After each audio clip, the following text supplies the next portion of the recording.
जय जय श्री राधे, जय जय श्री श्याम। भागवत कथा के रसिक श्रोता बंधुओं, पिछले वीडियो में मैंने आपको श्रीमद् भागवत कथा के मंगलाचरण, व्यासपीठ से संबोधन इत्यादि का वीडियो हमने प्रेषित किया है। अब भागवत जी की कथा में हम प्रवेश करें, उससे पहले हम अपने शरीर, अपने मन और अपनी वाणी को शुद्ध करें और इसके लिए हरि कीर्तन, हरि का स्मरण करना आवश्यक है। श्रोता बंधुओं, कीर्तन क्यों आवश्यक है? कीर्तन इसलिए आवश्यक है कि जैसे हम कोई वस्त्र पहनते हैं और जब घर से बाहर आते जाते हैं तो हमारा जो वस्त्र है उस पर धूल मिट्टी पड़ जाता है, वो मैला हो जाता है, तो फिर हम उसे साबुन और पानी से धो देते हैं तो फिर पहनने लायक हो जाता है। उसी प्रकार जब हम हरि कीर्तन करते हैं, हरि का स्मरण करते हैं, उनके नाम को जपते हैं, तो हमारी मन, हमारी वाणी और हमारा शरीर जो है वो शुद्ध हो जाता है। और जहाँ शुद्धता होती है वहाँ श्री ठाकुर जी का निवास स्वतः ही हो जाते हैं। अतएव आइए हम सभी श्री ठाकुर जी का स्मरण कीर्तन के माध्यम से करें और अपने शरीर, मन और वाणी को शुद्ध करें। श्रीमन्नारायण नारायण नारायण, श्रीमन्नारायण नारायण नारायण, श्रीमन्नारायण नारायण नारायण, भज मन नारायण नारायण नारायण, श्रीमन् नारायण नारायण नारायण। माता नारायण पिता नारायण, माता नारायण पिता नारायण, गुरुवर नारायण नारायण नारायण, श्रीमन्नारायण नारायण नारायण। ब्रह्मा नारायण विष्णु नारायण,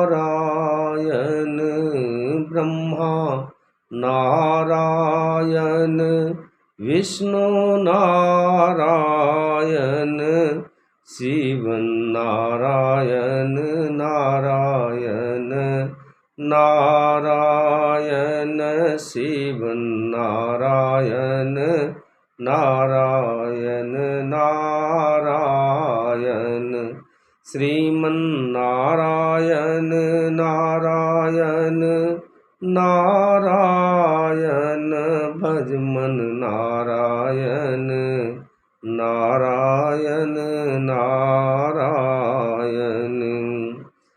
तुझ में नारायण मुझ में नारायण, तुझ में नारायण मुझ में नारायण, सब में नारायण नारायण नारायण, सब में नारायण नारायण नारायण, श्रीमन्नारायण नारायण नारायण, भज मन नारायण नारायण नारायण। प्रेम सूरी भागवत भगवान की जय। किशोरी राधा रानी की जय। वृंदावन धाम की जय। अनंत बलवंत हनुमान जी सरकार की जय। जय जय श्री राधे। धन्यवाद मित्रों। और उसके बाद हम श्री मद्भागवत कथा में प्रवेश करते हैं, जिसमें हम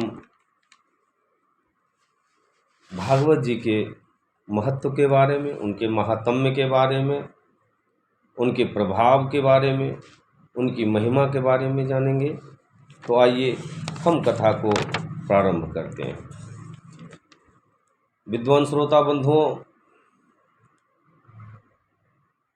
श्रीमद् भागवत महापुराण की जो कथा है,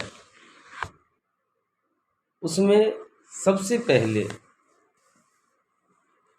जब भी हम किसी चीज़ के बारे में,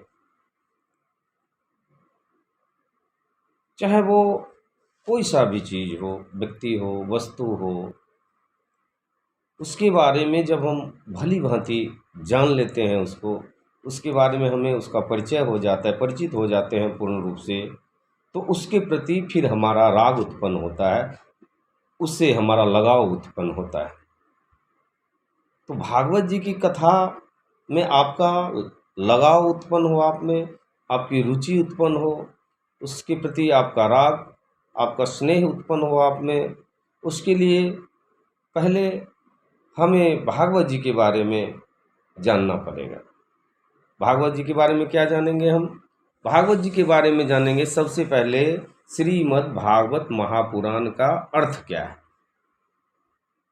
और बड़ा ही सुंदर रामचरितमानस में गोस्वामी जी ने बड़ा ही एक सुंदर चौपाई लिखा है जानने के बारे में कि जाने बिनु न होई प्रतीति, बिनु परितीति होई नहीं प्रीति। अर्थात बिना जाने कोई भी चीज़ हमें प्रतीत नहीं होता,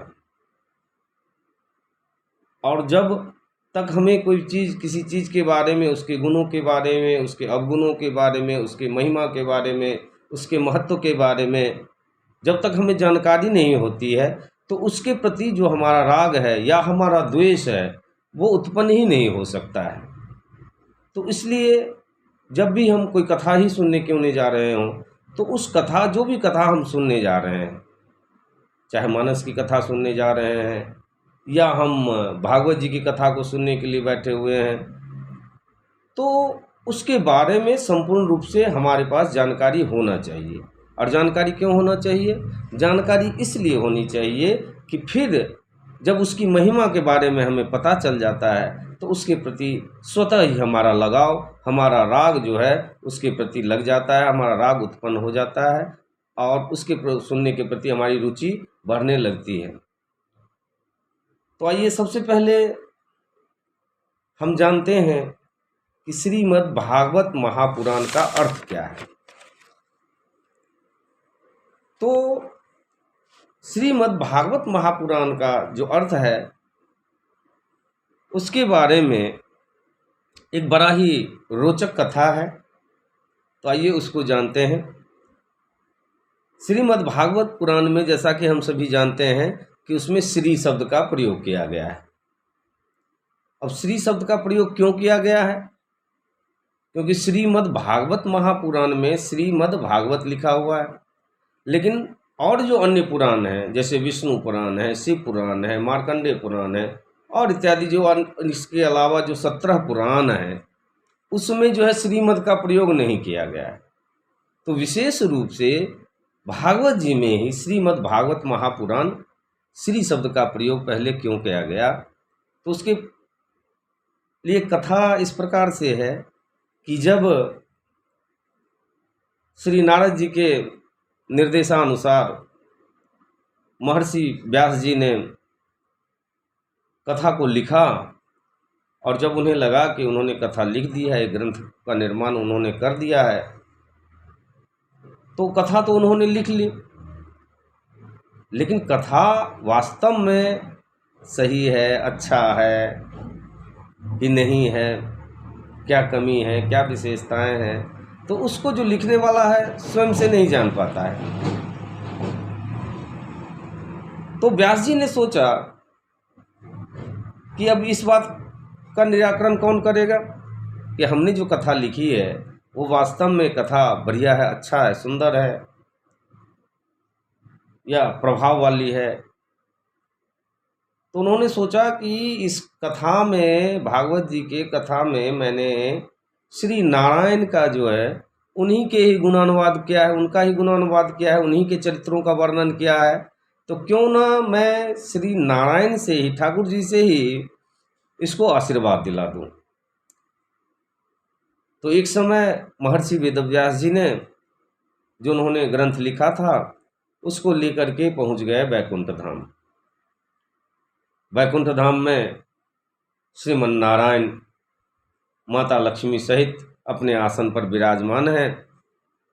वहाँ महर्षि वेदव्यास जी पहुँचते हैं, दोनों को बारी बारी से प्रणाम करते हैं और व्यास जी ठाकुर जी से कहते हैं कि भगवान, मैंने एक ग्रंथ का निर्माण किया है, रचना किया है, तो आप इसे एक बार देख लीजिए और फिर अपना आशीर्वाद इसे प्रदान कर दीजिए।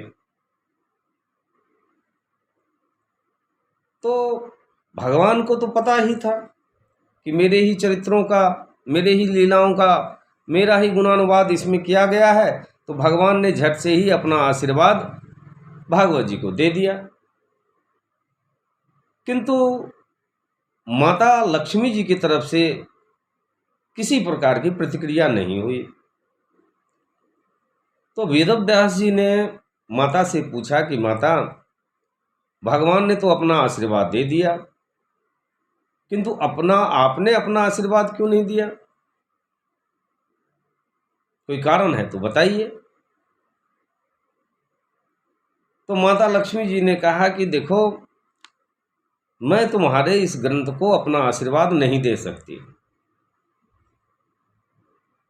वेदव्यास जी चुप कि भाई ऐसी क्या गलती हो गई कि माता जी जो हैं इतना नाराज हो रही हैं, अपना आशीर्वाद ही नहीं दूंगी ऐसा कह रही हैं।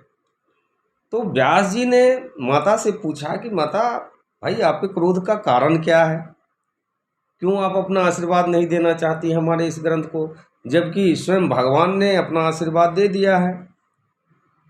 तो माता लक्ष्मी जी ने व्यास जी से कहा कि देखो, तुमने जो ग्रंथ लिखा है उस ग्रंथ को मैं एक नज़र देख चुकी हूँ और तुम्हारे संपूर्ण ग्रंथ के अंदर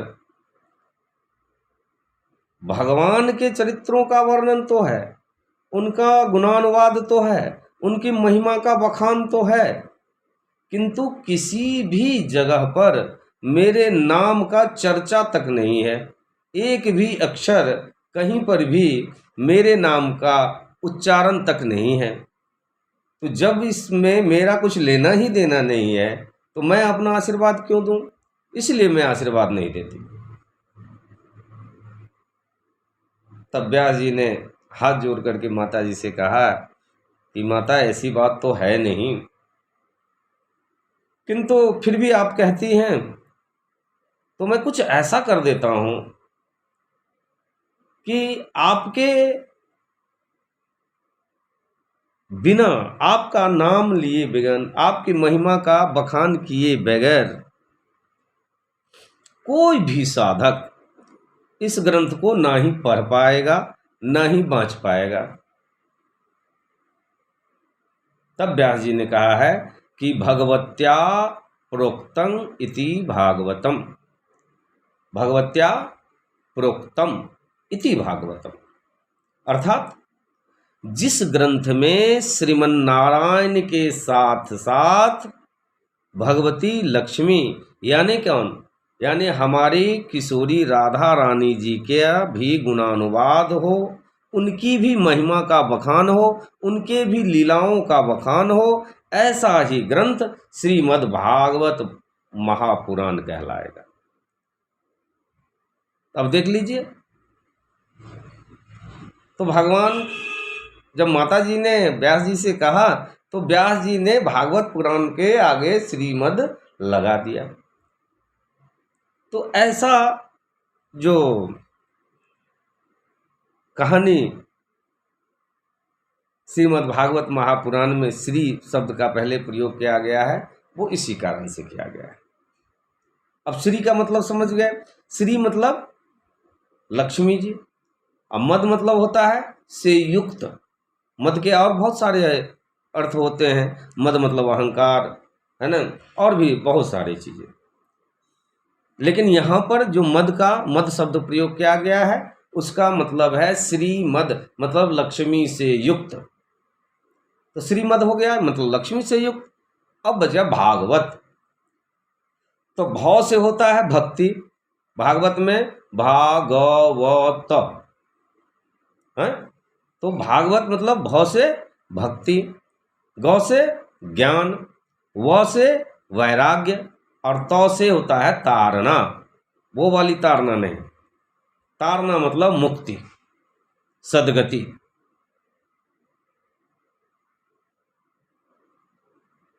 तो भागवत भागवत मतलब भक्ति, ज्ञान, वैराग्य, और उसके बाद व से अति तो से मुक्ति। तो श्रीमद् भागवत हो गया। अब पुराण मन क्या है? पुरा अपि नवम इति पुराणम। पुरा अपि नवम इति पुराणम। अर्थात इसका क्या मतलब हुआ? इसका मतलब हुआ कि ऐसा ग्रंथ जिसको जितने बार भी पढ़ लिया जाए या सुन लिया जाए, और फिर उसके बाद अगर उसको शुरू से सुने जाएं या पढ़े जाएं, तो हर बार में कुछ न कुछ नयापन ही लगे, नया ही दिखे, नया ही लगे, सुनने में भी पढ़ने में भी। उसको कहते हैं पुराण। वैसे पुराण का दूसरा अर्थ क्या है? पुराण मतलब होता है प्राचीनतम घटना, दृष्टांत या वृतांत। महात्म्य का मतलब महिमा। तो श्रीमद् भागवत महापुराण का अर्थ क्या हो गया? अब देख लीजिए, श्री से लक्ष्मी, मद से युक्त मतलब लक्ष्मी से युक्त, भव से भक्ति, गौ से ज्ञान, व से वैराग्य, तौ से तारना यानी मोक्ष प्राप्त करना। अब पुराण मतलब हो गया वृतांत या घटना, प्राचीनतम यानी वह वृतांत या घटना जिसका पाठ या श्रवण करने मात्र से श्री लक्ष्मी जी की कृपा से मनुष्य के जीवन में भक्ति का संचार होता है। क्या होता है? लक्ष्मी जी की कृपा से मनुष्य के जीवन में भक्ति का संचार होता है। और जब भक्ति का संचार होता है मनुष्य के जीवन में, तो उससे उसको ज्ञान की प्राप्ति होती है। तो जब भक्ति का भाव पैदा होता है अपने अंदर, तो क्या होगा? उससे ज्ञान की प्राप्ति होगी।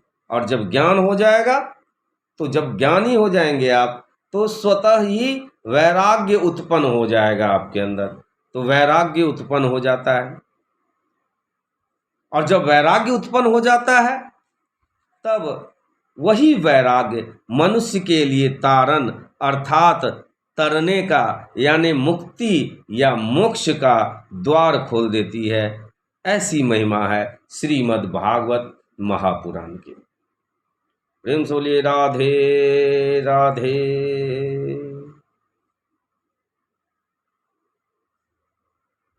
हमारे महान मातृशक्ति एवं विद्वान श्रोता बंधुओं,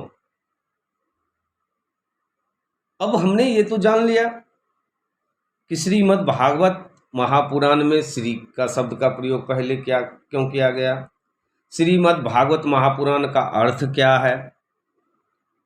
तो एक प्रश्न उठता है। प्रश्न क्या उठता है कि क्या वास्तव में श्रीमद् भागवत महापुराण एक ग्रंथ मात्र है, या एक पुस्तक या एक किताब मात्र है, इसका उत्तर है, तो मैं इसका उत्तर आपको एक प्रसंग के माध्यम से देने का प्रयास करता हूं, आप समझने का प्रयास करें। श्रोता बंधुओं, जब द्वापर युग अपने समाप्ति पर था, कलयुग के आगमन का समय हो रहा था, भगवान को भी अपने परम धाम पधारने वाले उनका भी जाने का समय आ गया था। तो एक दिन उद्धव जी महाराज ने आकर के भगवान से कहा कि आपने जो इस युग के लिए जितनी आयु आपने तय की थी वह भी अब समाप्ति की ओर है, द्वापर युग भी समाप्ति पर ही है, कलयुग का आगमन है। और कलयुग में सब उल्टा पुल्टा हो जाना है, ये तो आपको पता ही है। भक्ति ज्ञान और वैराग्य का ह्रास हो जाएगा, अभाव होगा, लोग कैसे होंगे उस समय में, यह भी आप जानते हैं। तो उस समय यानी कलयुग में जो आपके चाहने वाले हैं, जो आपके भक्त हैं, जो आपका भजन कीर्तन करने वाले हैं, जिनका मन आप में रमा हुआ है, तो आप तो रहेंगे नहीं। तो फिर उन लोगों का क्या होगा? तो आपने कुछ ऐसी उपाय करनी चाहिए कि आप ना होते हुए भी हमेशा आपके भक्तों को, आपके चाहने वालों को, आपके प्रति जिनका स्नेह है, श्रद्धा है, समर्पण है, उनको आपका सानिध्य मिलता रहे, ऐसा कोई उपाय आपको करनी चाहिए। तो भगवान ने उनको कुछ कहा नहीं, तो भगवान मुस्कुराते हैं और भगवान के हृदय से एक दिव्य ज्योति, एक प्रकाश पुंज निकलती है और वह सीधे जाकर के भागवत जी में समा जाती है। तो भागवत जी में भगवान के हृदय से निकला हुआ वह प्रकाश पुंज जो है वो उसमें समा जाता है। तो इसका मतलब क्या हुआ, समा जाता है? तो इसका मतलब ये हुआ, इसका अर्थ ये हुआ कि श्रीमद् भागवत महापुराण के अंदर स्वयं श्रीमन नारायण साक्षात शब्दमय प्रतिमूर्ति, वांगमय प्रतिमूर्ति के रूप में श्रीमद् भागवत में ठाकुर जी स्वयं निवास करते हैं। इसलिए श्रीमद् भागवत महापुराण जो है वह एक ग्रंथ केवल मात्र नहीं है, वह एक पुस्तक मात्र नहीं है, वो साक्षात भगवान के शब्दमय प्रतिमूर्ति के रूप में भगवान उसमें निवास कर रहे हैं। तो साक्षात श्रीमन नारायण का स्वरूप है श्रीमद् भागवत महापुराण। अतः श्रीमद् भागवत महापुराण की जहाँ पर स्थापना हो जाती है तो वह जगह कोई घर नहीं, कोई पांडाल नहीं, कोई टेंट नहीं होता, वह मंदिर बन जाता है। और जब तक श्रीमद् भागवत महापुराण वहाँ पर उपस्थित होते हैं, रहते हैं, भागवत जी स्थापित रहते हैं, अभी तो वह जगह जो है वह मंदिर ही हो जाता है। और इस प्रकार से श्रीमद् भागवत महापुराण को ग्रंथ मात्र समझना हमारी भूल होगी। वह साक्षात नारायण ही है, नारायण के ही स्वरूप हैं, शब्दमय प्रतिमूर्ति के रूप में है। प्रेम से बोलिए राधे राधे।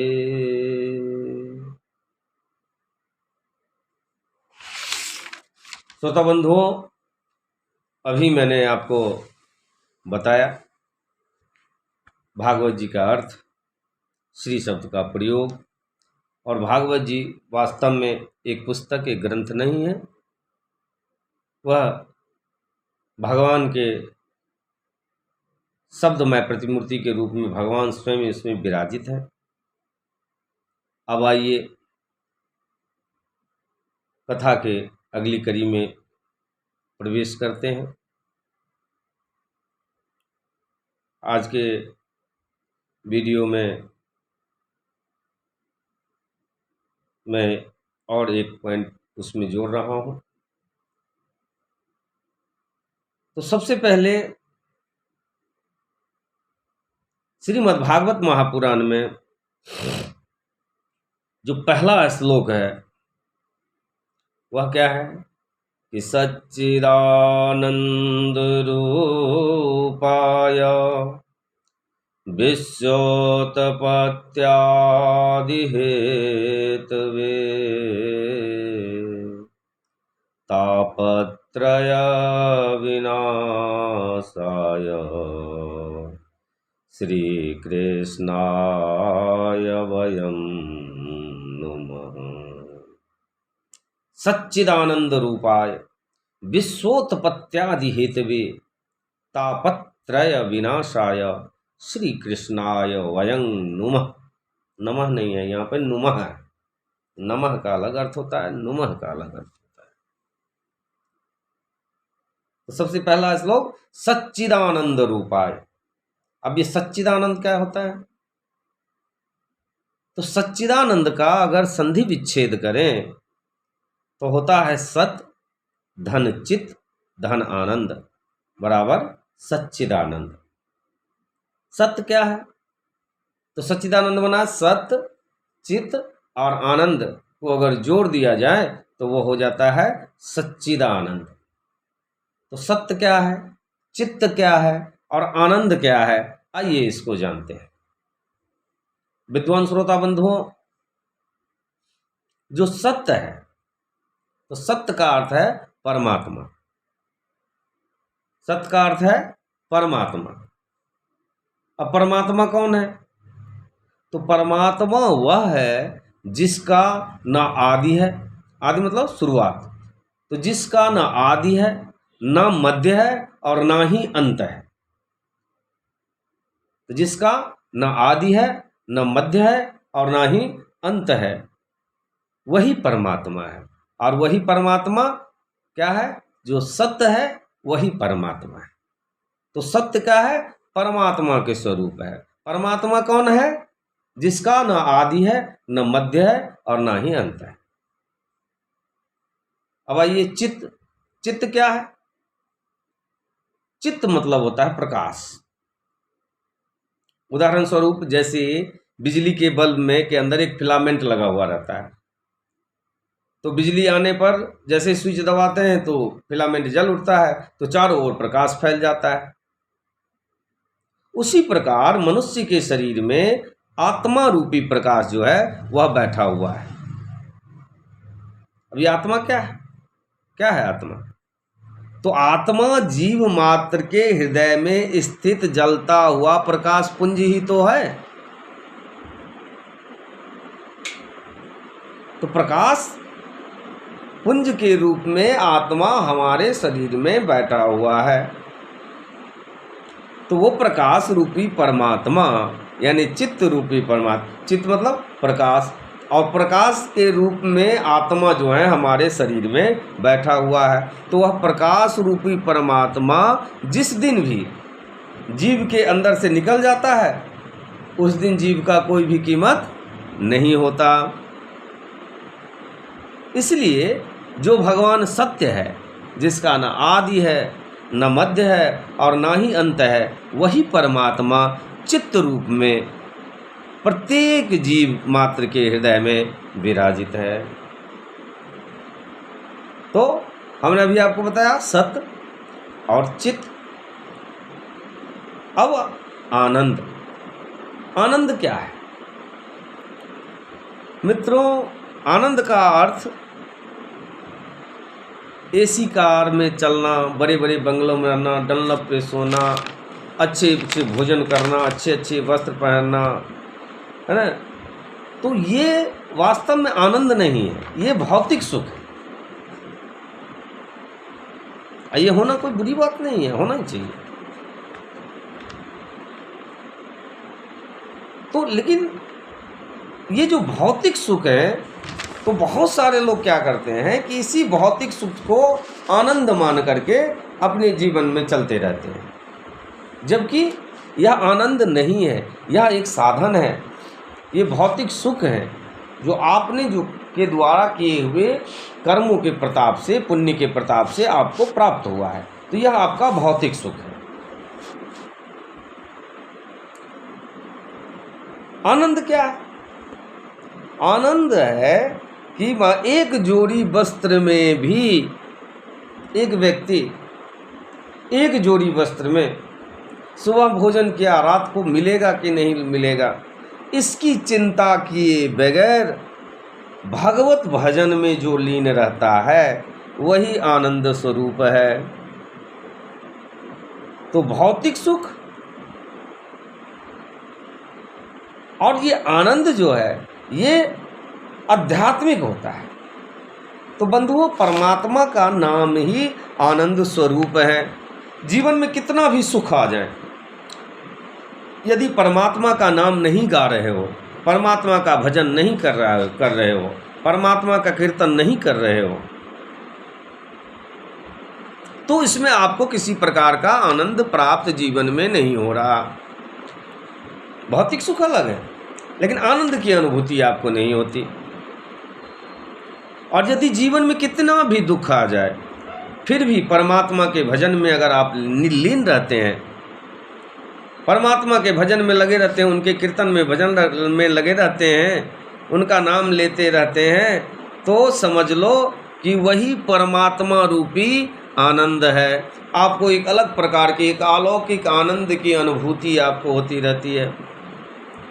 तो जो परमात्मा सत है वही चित्त है, और जो चित्त है वही आनंद स्वरूप है। तो कहा कि उन्हीं को क्यों न भजें, उन्हीं के शरण में क्यों न चलें। विद्वान श्रोता बंधुओं, अभी मैंने आपको बताया तो श्लोक क्या है? सच्चिदानंद रूपाय विश्वोत्पत्त्यादि हेतवे। तो सच्चिदानंद रूपाय बता दिया। अब है विश्वोत्पत्त्यादि हेतवे। इसका क्या मतलब होता है? इसका अर्थ क्या है कि विश्वोत्पत्त्यादि हेतवे।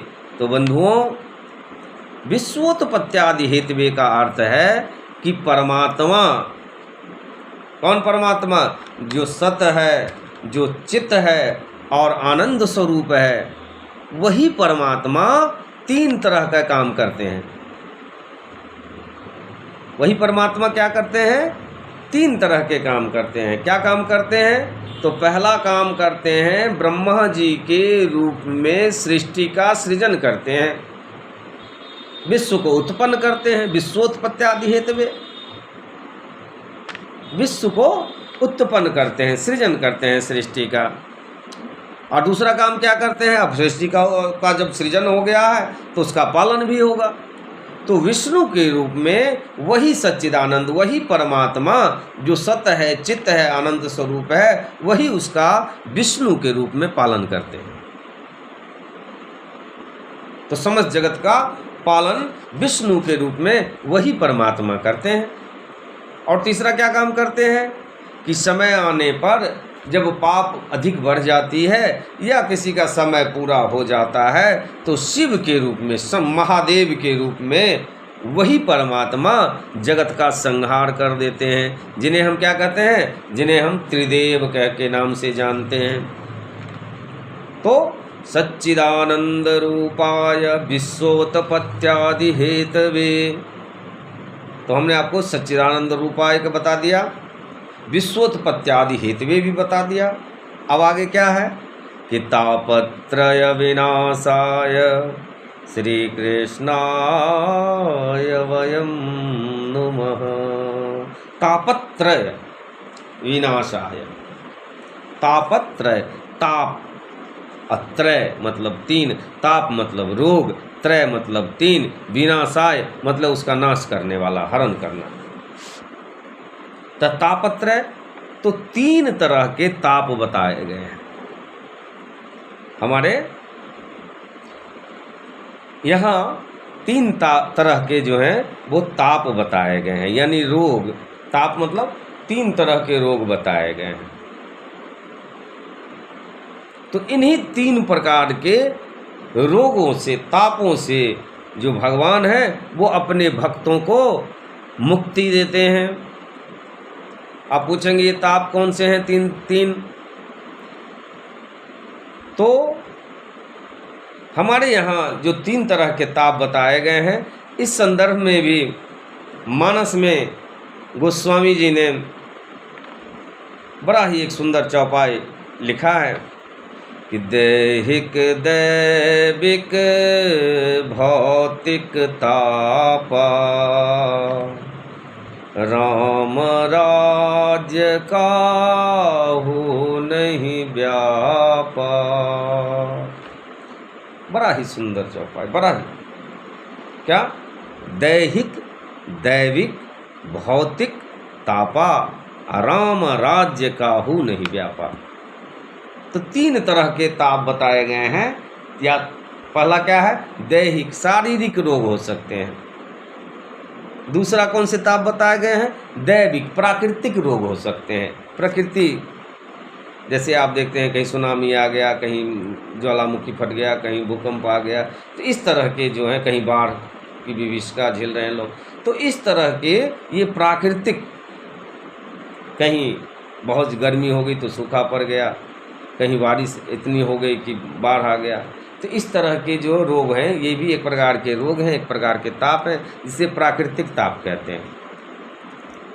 और तीसरा भौतिक, तीसरा जो रोग है वो क्या है, भौतिक ताप है। यानी भौतिक ताप यानी धन का अभाव होना, किसी चीज का अभाव होना भौतिक ताप कहलाता है। तो दैहिक, तो बड़ा सुंदर ही चौपाई गोस्वामी जी ने जो रामचरितमानस में लिखे हैं कि दैहिक दैविक भौतिक तापा राम राज्य काहू नहीं व्यापा। क्या कहना चाहते हैं इसमें गोस्वामी जी कि जब राम राजा थे तब उनके राज्य में न किसी को दैहिक रोग था, न दैविक रोग था, न भौतिक कोई अभाव कोई रोग था। तो इसलिए जो जीव, और ये दैहिक दैविक भौतिक ताप जो है का हरण का, उसका समन करना, उससे मुक्ति देने वाले कौन है, तो जो जीव अनंत कोटि ब्रह्मांड नायक सच्चिदानंद परमात्मा के भक्ति में लीन रहते हैं।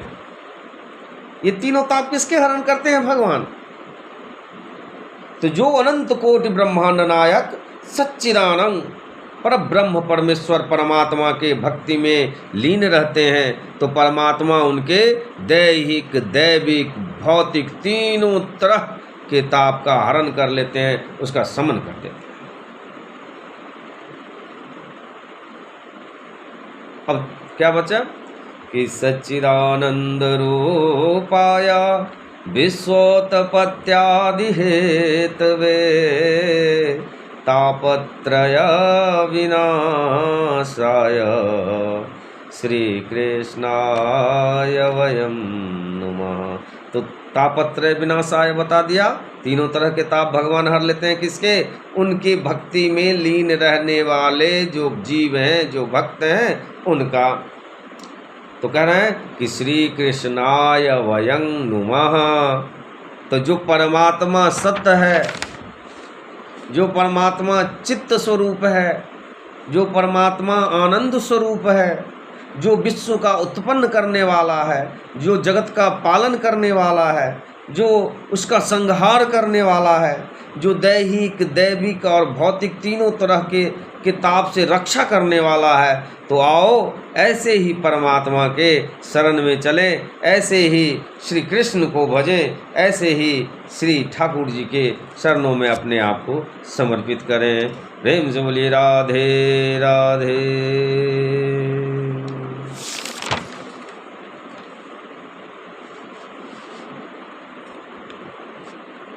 विद्वान श्रोता बंधुओं,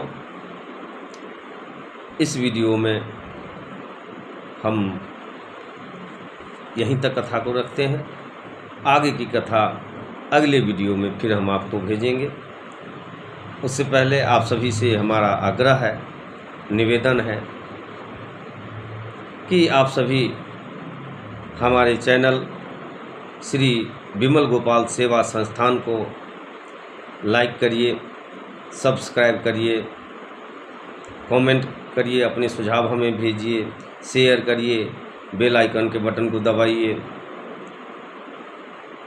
और ताकि बड़ी सुलभता से हमारा सभी पूरा संपूर्ण, मैं इसमें आपको भागवत जी की कथा को भेजने वाला हूँ। पार्ट पार्ट में जानते ही इकट्ठा नहीं भेजा जा सकता, कुछ पाबंदियाँ हैं, तो मैं एक एक करके अलग अलग पार्ट में आपको भेजते रहूँगा। आप सभी को सुलभता से प्राप्त होते रहेंगे। और हमारा मकसद, हमारा लक्ष्य है भागवत जी को घर घर तक, जन जन तक पहुँचाने का हमारा लक्ष्य है। तो आप इस प्रकार लाइक, शेयर, सब्सक्राइब और अपने उत्तम विचार भी हमें आप भेजते रहिएगा, तो हमारा भी हौसला बढ़ेगा। तो आप कृपया करते रहें। जय जय श्री राधे, जय जय श्री श्याम। प्रेम से बोलिए भागवत भगवान की जय। किशोरी राधा रानी की जय। वृंदावन धाम की जय। अनंत बलवंत हनुमान जी सरकार की जय। जय जय श्री राधे।